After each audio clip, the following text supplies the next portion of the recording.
Julien Clerc, le monument de la chanson francophone, nous donne sa propre version des jours heureux. D'ailleurs, dans son nouvel opus, le chanteur évoque la mémoire de ces chanteurs qui ont bouleversé sa vie. Mieux encore, il s'agit de ceux qui lui ont soufflé l'idée de faire ce métier.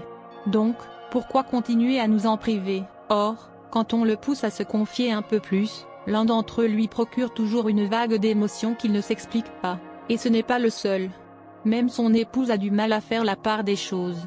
Dès les premières notes de ce morceau, son regard se remplit de larmes. Ressemblant désormais à un clown triste, son équilibre vacille.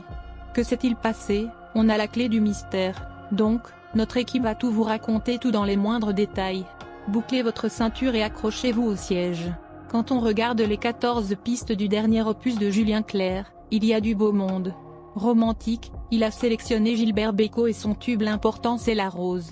Après 2 ans de pandémie et de privation de concerts, rien que de tel dit Quand reviendras-tu de Barbara pour évoquer les retrouvailles avec son public. Pour nous faire danser, la valse à 1000 temps de Jacques Brel est parfaite. Comment lui est venue cette magnifique idée d'album de revisite? Alors qu'il était dans un taxi en Angleterre, il a eu cet éclair de génie. J'ai soudain pensé, allez savoir pourquoi, à Boum, l'une des premières de Charles Trenet.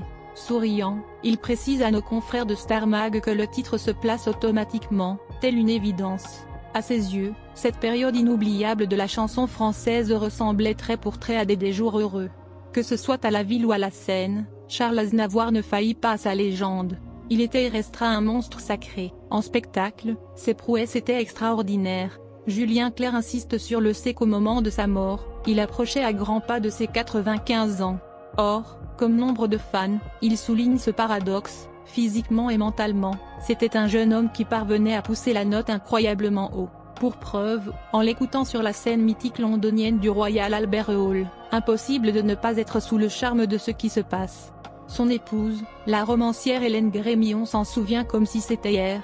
L'émotion était si forte qu'à plusieurs reprises, ce soir-là, nous n'avons pas pu retenir nos larmes. On le sait, Julien Clerc est un homme bienveillant, capable de nous faire passer de rire aux larmes en une fraction de seconde. Ce n'est pas sa fille Vanny qui pourra renier son héritage.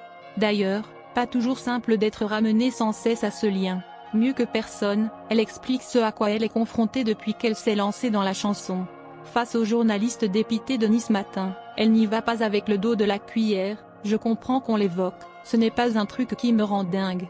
Mais j'ai parfois le sentiment d'être invitée dans une émission presque uniquement pour parler de ça. Avec cet album d'hommage à ses pères, la boucle est-elle bouclée pour son père?